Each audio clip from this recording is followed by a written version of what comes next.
Gwinnett County 911, what's the location of the emergency? Yes, please send someone to my house. My children are trying to kill me. On the morning of September 5th, 2015 in Gwinnett County, Georgia, a confused and desperate mother calls 911. She begs the dispatcher to quickly send the police to her home to save her from her own children. They've attacked me and my husband. They drugged us with Xanax. They've attacked us, and they're trying to kill us.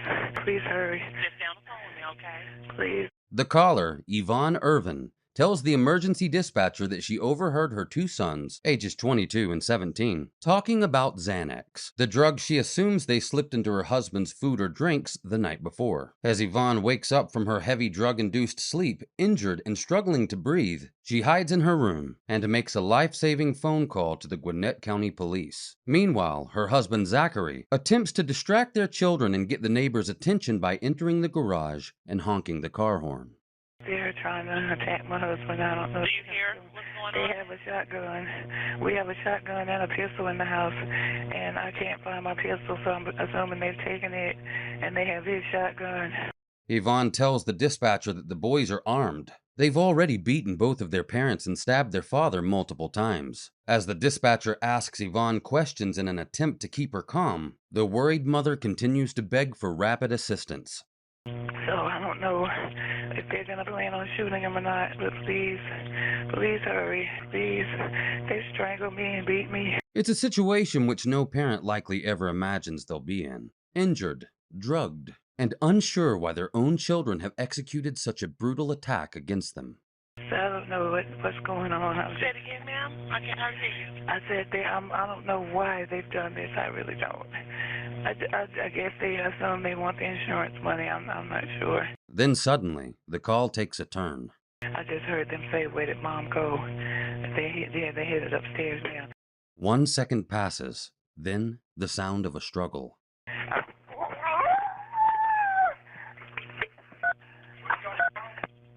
Hello? The police are on their way. It's on their way.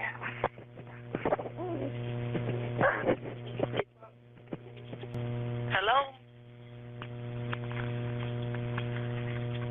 Hello, Yvonne? Hello? Hello, Miss Yvonne? Hello? The call ends after nearly 30 seconds of silence from Yvonne's end. Luckily, police are already on their way to the Irvin family's upscale neighborhood. When officers arrive on the scene, however, the home smells like gas. There are burn marks on the carpet, damage to the family's car, and blood in the garage.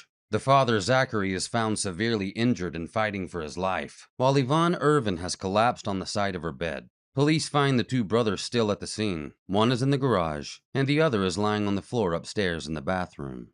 Their names are Chris and Cameron Irvin. Your name are what? Chris and Cameron Irvin. Once in custody, detectives separate the brothers, and their demeanors are entirely different.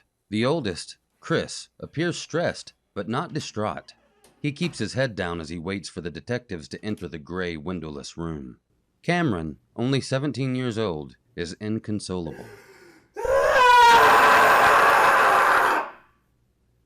Detectives start with Chris. Tell me what happened this morning.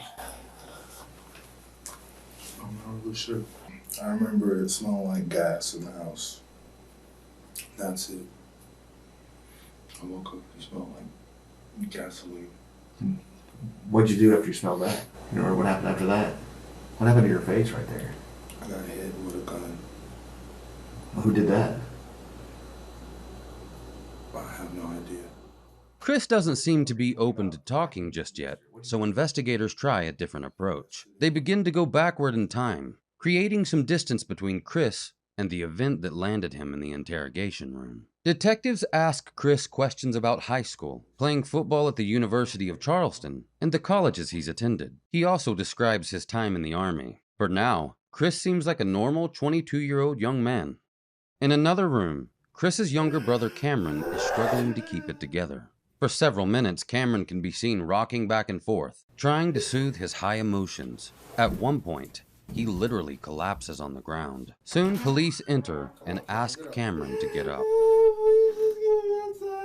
While Chris is speaking freely and looking more relaxed, Cameron is in turmoil. The sight of his father's blood on his hands and his memories of the attack he committed that morning are too much for him to bear. If the brothers thought out and executed the attack together, why does Cameron appear so distressed?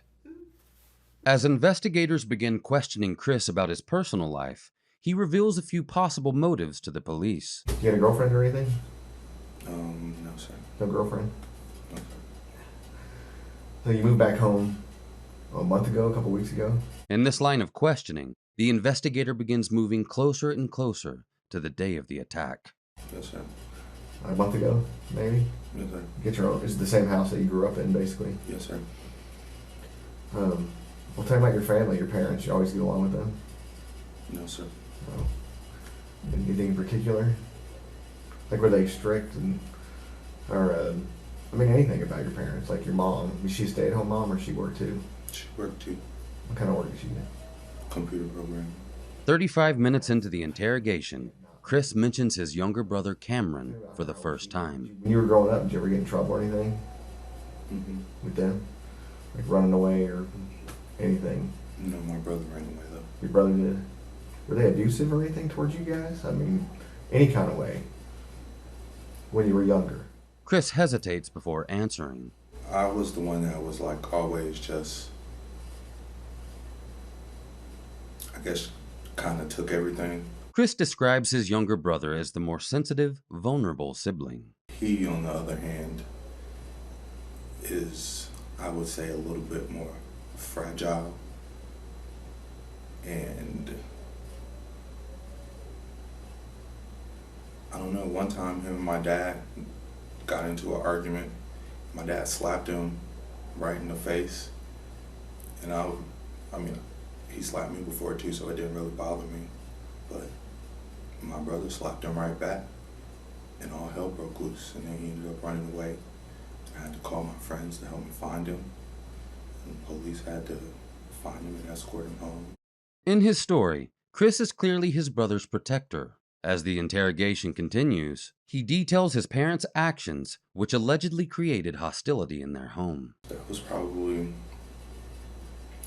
my freshman or sophomore year in college. So about 2 years ago. He was in high school already, my brother. But ever since then, it's just, our house is weird. My dad, he was pissed when I decided to not play football anymore. Or, it really wasn't my fault, but whatever. So, ever since then, like, I don't know, communication is just weird.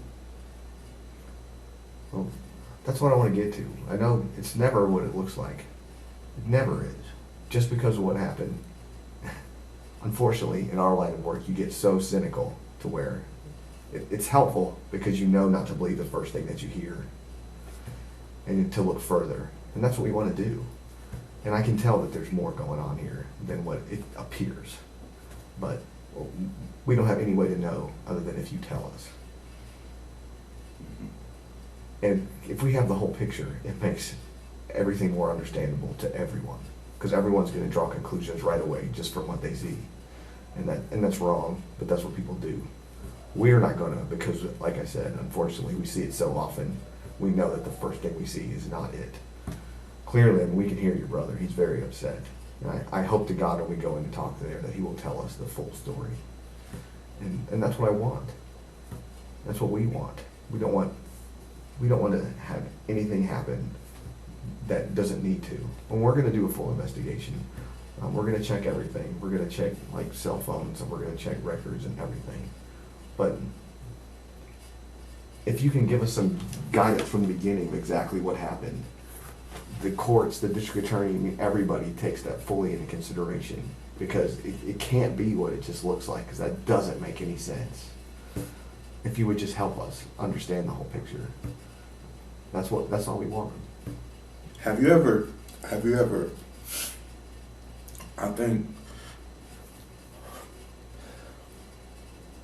collectively,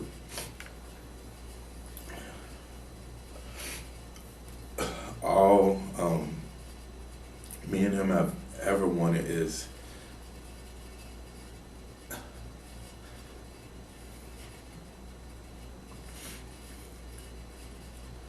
just like their approval.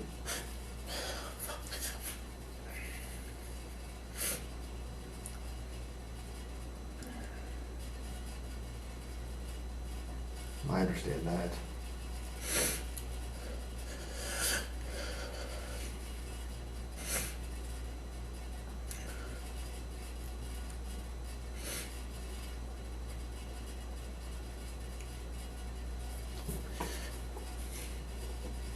Until I went to college,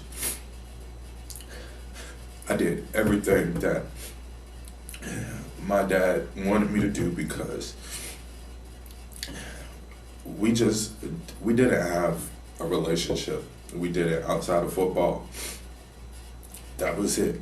I mean, when I got to college, I realized, I don't even like football like that. I don't want to be at a school. I'm just here because my dad wanted me to play football. I decided that, okay, I don't want to be in Charleston anymore. It's 7, and I don't know if you're thinking about Charleston, South Carolina, because a lot of people get that misconstrued, but it's Charleston, West Virginia, which is like 8 hours away. Yeah, I thought South Carolina. It's like 8 hours away. I was going to school, working, playing football, and I was just stressed. So I was like, I can't do that. Were you paying for college too? Yes, sir. I would have panic attacks. It would be days where I couldn't sleep, because you're up 3 days in a row trying to get all your work done.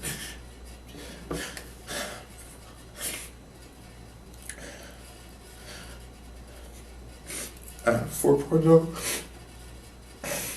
You have 4.0? What was your major? Political science. Yeah. That's Not an easy course. That's a lot. And the reason why I left and went to Valdosta was because they were going to offer me more scholarship money to where I wouldn't have to work. My dad didn't want me to leave Charleston. But I was like, I can't do this anymore. I can't. And then when the scholarship with Valdosta fell through, I had hope. So like, school was still paid for, but I mean, I wasn't playing football anymore. And like I said, that was really kind of the only thing we connected on. He literally, the whole summer I came home from Charleston before I went down to Valdosta, he did not talk to me. Every time he looked at me, it was like, get out of my face, like, why are you here?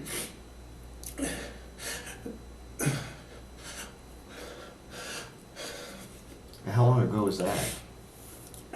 That's 2 years ago. 3, 4, that was my freshman year. I don't know how long ago my freshman year was. 3, 4 years ago. Has it been that cold since then? Yeah. So I ended up, like I said, I was at Valdosta. The relationship, it really did improve. Were you playing football at Valdosta? Without the scholarship? Just going to school. Yeah. Just had an academic scholarship. And that probably made him, was he pissed off about that? Yeah, they were pissed. They were pissed, but I mean, they offered to pay for school or for whatever part that Hope didn't cover. Yeah. And I worked and, paid for everything else. And Then I transferred to Georgia State just because as a political science major, it's more opportunity in Atlanta for future law students than in Valdosta is. No. Oh, yeah. The interrogator goes on to ask Chris whether his relationship with his dad improved after he transferred schools, and if he still wanted his sons to play football. Zachary, who played football in college himself, was apparently disappointed in his son's decisions. Like, he was upset with my brother. My brother was in the band. He really didn't like that.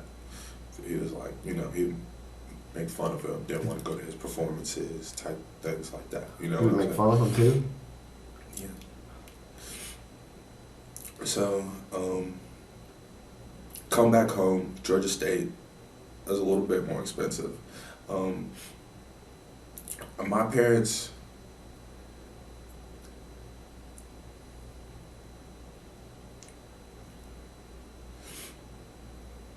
by no means are they rich. By no means do they have, you know, all of the. In college, you meet a lot of people with a lot more than you. Yeah. And that's okay with me. I have friends with trust funds and, like, you know, their parents have secretaries and they drive brand new Maseratis and stuff like that. And that's cool. But my parents don't have that.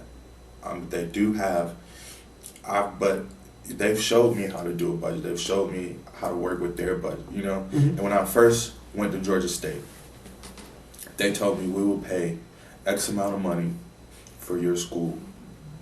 You have to figure the rest out. That's fine. That's what I did. Then it cut back to, last year I think they gave me $500 for school. Georgia State's like $11,000 a year. So I had to take out a bigger loan.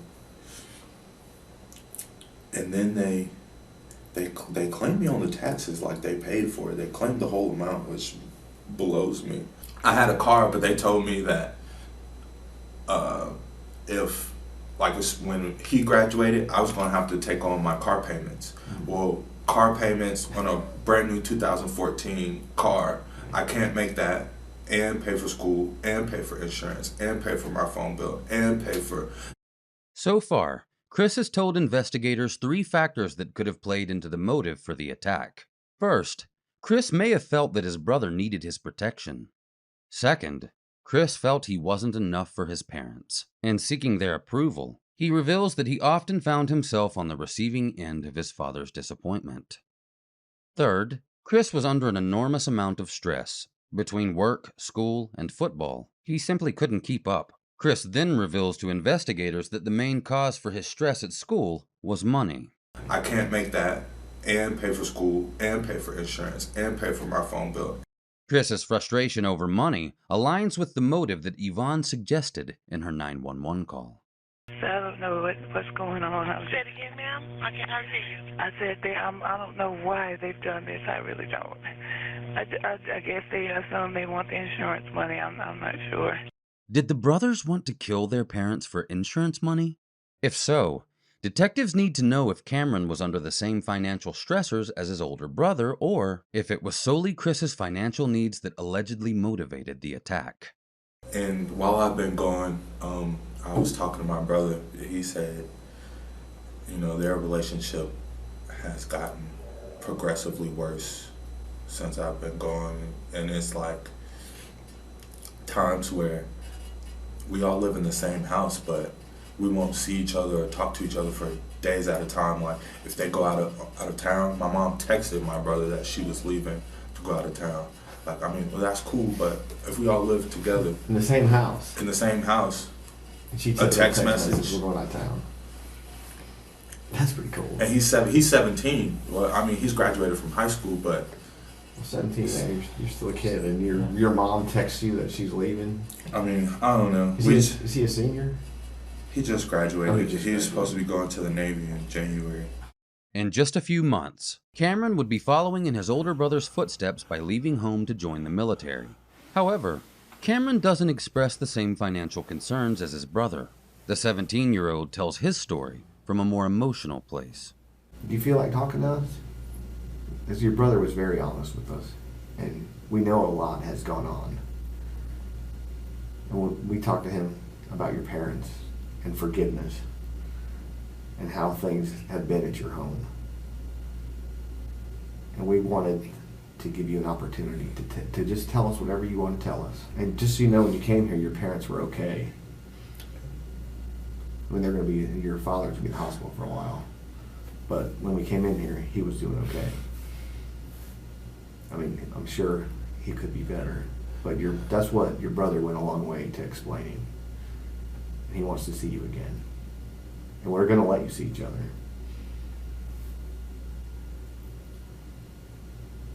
That should make you feel, does that make you feel a little bit better? I think it does. He told us about growing up at your house from his perspective.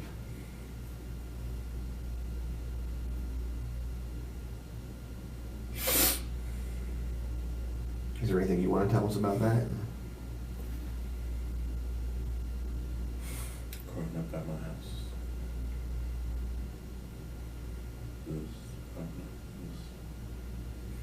Sometimes it was easy, sometimes it was very hard. Why is that? I mean, I know I get out of control sometimes, and I have to. He told us he felt like your dad never treated you very well because you didn't play football. Did you feel like that? I played football when I was younger. When I quit, he acted like he didn't want me to be the son anymore. And then finally, my freshman year, I got back on the team. I hated it so much, but it made him happy. But I love music, and when I got back in band, I wouldn't even come to the game sometimes. He told us one thing. He said that once your family was going out, your parents were going out of town, and they sent you a text to tell you. Yeah. How'd that make you feel? I know how it made me feel when I heard it. Is that kind of symbolic of the way things were? Yeah. Have you ever heard the song Super Rich Kids by Frank Ocean? I haven't. No. Super rich kids. Too many bottles of wine they can't pronounce. Too many white lies and white lines. Super rich kids with nothing but fake friends. Super rich kids. That's what my life was. I saw my parents 3 times a week if I was lucky. They're always gone. When I do see them, sometimes they're excited to see me, but sometimes they're just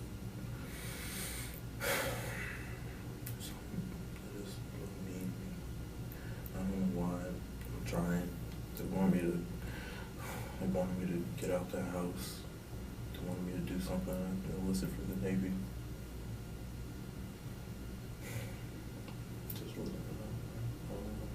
Just wasn't supposed to happen. He told us that y'all turned the gas on last night, and it just didn't work. I told you we did it. No, he just kind of said the gas. He was kind of vague, but that the gas was turned on and put candles out. By placing emphasis on the word we, Cameron implies one brother may have played a smaller role in the crime than the other. Unbeknownst to Cameron, Chris has already told the detectives they committed the crimes together. We are going to let you see your brother today. Just, can you tell us what happened? Honestly,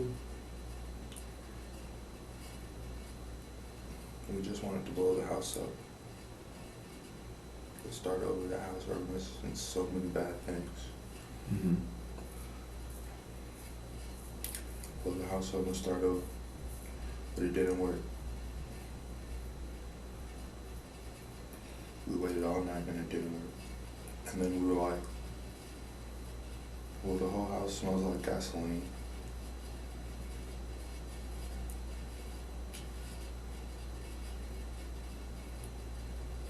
And it's candles that kind of burn the carpet in certain places.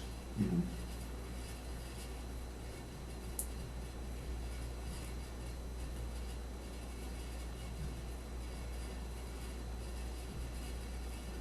How are we going to explain this? And it was like,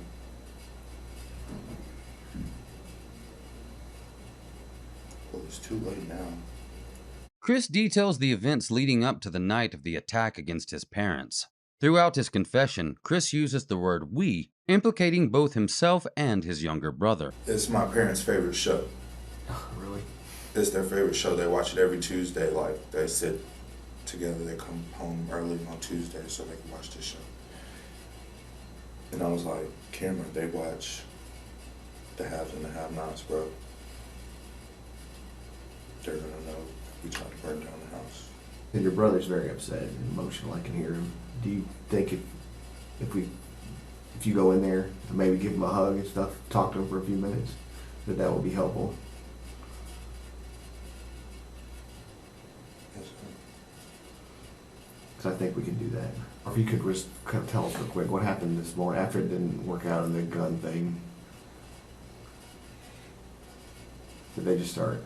After it didn't work out, we were gonna go up there and tell them that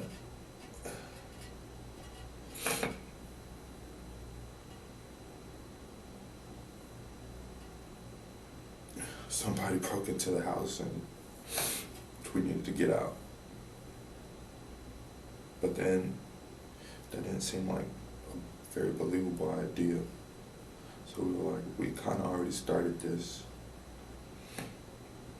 We gotta finish it. We thought asphyxiation would work. And it didn't. And then we kind of started fighting.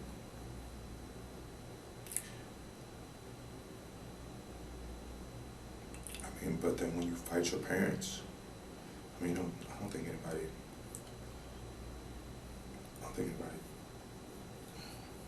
Imagines that. Thank you for telling us what happened. I know it seems really bad right now.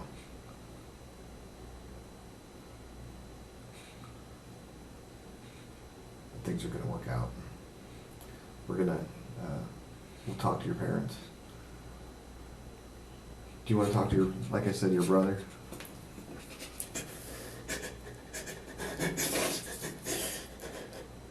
Before the detectives allow the brothers to reunite, they want to hear Cameron's side of the story. Soon, they find that Cameron shows a strong allegiance to his older brother, but the story he paints is dramatically different. Last night, me and my parents got into it, and me and my dad, both got these horrible tempers, and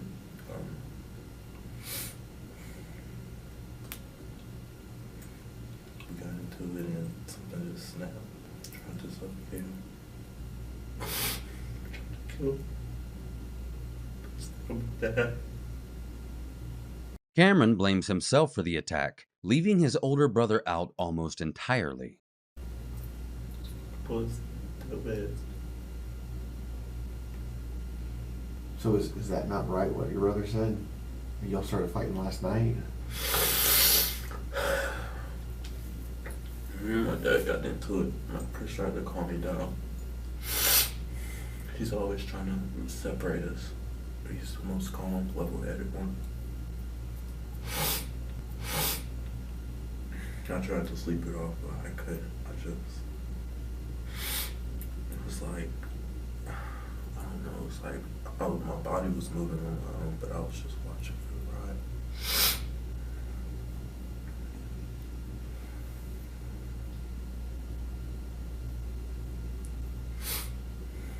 I grabbed the gun. He tried to take it from me, hit him in the eye. Your brother or your dad? My brother. So what was with the gas and the candles? I figured if I was gonna kill him.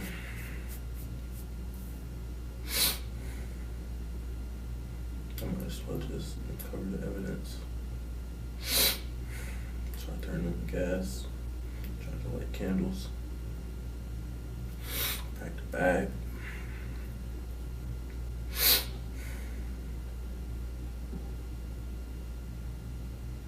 Came back inside. Where's mom? Where's mom? Looking around. My dad's still on the floor. She's upstairs on the phone. I tackled her. I could on the phone.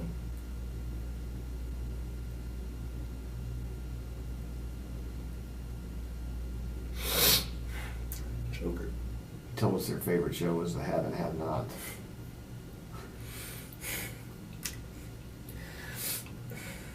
The Have and Have Not, so I couldn't stand it. They always say, hey, come watch it with us, come watch it with us. Did your brother do any of this? Or is he trying to protect you? He's always trying to protect me. Everything that happened to him is because of me. When he got in trouble with my parents, he's covering up for me. Every time something happens, he covers up for me. I can't let him cover up for me this time.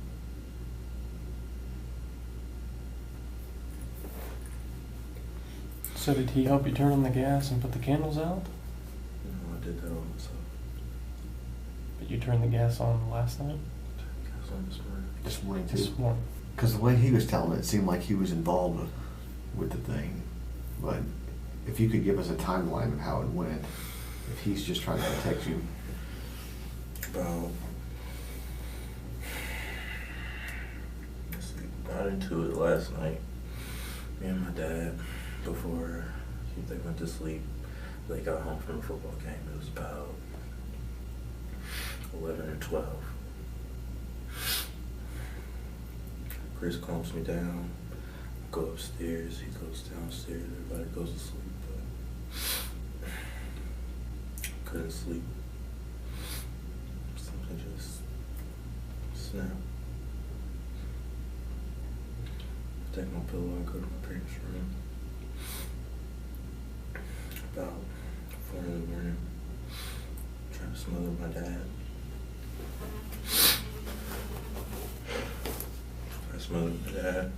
My mom wakes up, tries to pull me off of him. I hit her. My dad tries to get back on me. But I know where he keeps his shotgun. So I go for it.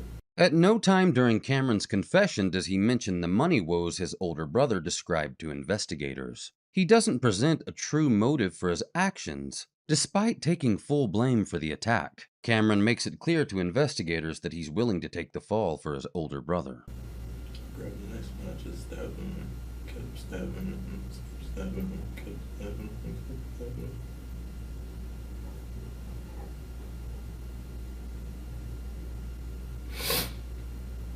Chris comes upstairs and hears what's going on. He tries to pull me off. I hit him with the shotgun. He goes down.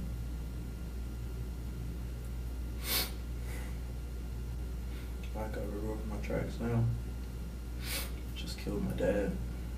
Choked my mom out. So I turned on the gas, light some candles, turned on the car. Now the younger brother who Chris described as fragile is depicting himself as a violent, malicious mastermind. Detectives continue to question Cameron about his actions and motives, all while wondering which brother is actually telling the truth. Sibling relationships, especially between siblings involved in violent crimes, can be complicated. A 2014 study performed in Sweden found that violent criminal behavior in siblings occurs largely because of family dynamics and environmental factors such as poverty, divorce, or lack of parental supervision. The major consistency between the brothers' confessions is the feeling that they both lacked attention and support from their parents. Feelings of abandonment could have led them to plan the violent crime they committed. The study also found that older siblings more commonly transmit risks of violent acts to their younger siblings rather than the other way around. The closer the siblings are in age, the more likely it is that this influence over the younger sibling can occur. Closeness in age is not the only factor that determines a younger sibling's vulnerability in the risk of following their older sibling's violent behaviors. The researchers also discovered that the nature of the relationship itself plays a monumental role in whether both siblings become violent. In the Irvin brothers' case, Cameron looked up to and adored his big brother. My best friend. Your brother. Just looking out for me when I was a kid. Well, I want you to hang in there. You guys are going to get past this, okay? You want to see him for a minute? Your brother?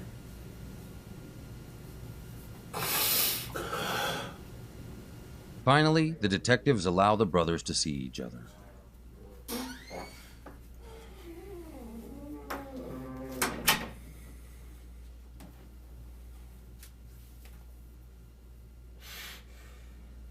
Now that the brothers are reunited, Chris instinctively assumes the role of big brother by hugging Cameron, patting his head, and assuring him that it will all be okay. He asks his younger brother to tell the truth about his involvement. My mom with the truth, my mom and dad are both fine, so we could just be for real. It would help us if we cooperate. This was a bad idea. But it's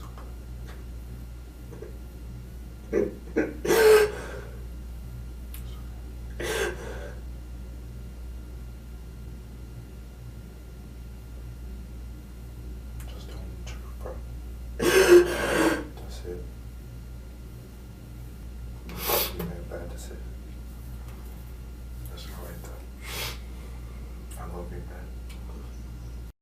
Throughout their time together in the interrogation room, most of what the brothers say to one another is inaudible. However, it seems Chris wants this to end one way or another. Chris has already implicated them both in the crime, and he asks his brother to do the same thing. Listen to me. Listen to me. These officers come in here and ask you what happened again. Just tell them the truth. It's going to show when they look at the house for evidence. You know what I'm saying? Mom and dad were witnesses to everything that happened. I helped. Okay? You did not do that on your own. And don't try to take that on. I'm not going to let you. You feel me?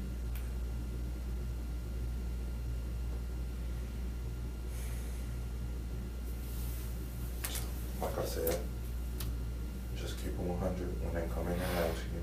They're probably going to testify against us, but at least it's not going to be murder.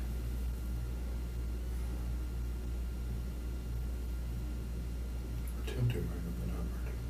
It's different. That's what I'm saying. Just be honest. I'm not going to let you do this by yourself.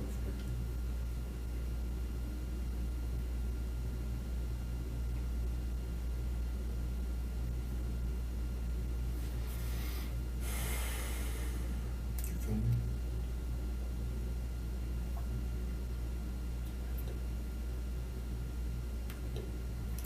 Up, bud.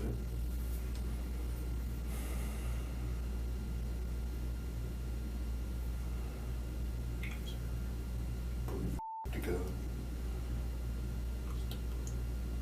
Yeah, that close yet.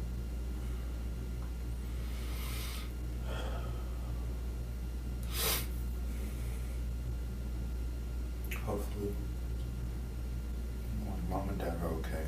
The boys spend over 30 minutes together in the interrogation room. The entire time, Cameron barely speaks. When he does, it's usually away from the camera and in a very hushed tone. Chris, on the other hand, speaks more freely.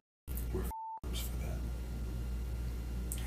They're gonna hate us forever and ever. The brothers spend a few minutes discussing who they might call and what might happen to them. I don't even know who I will call.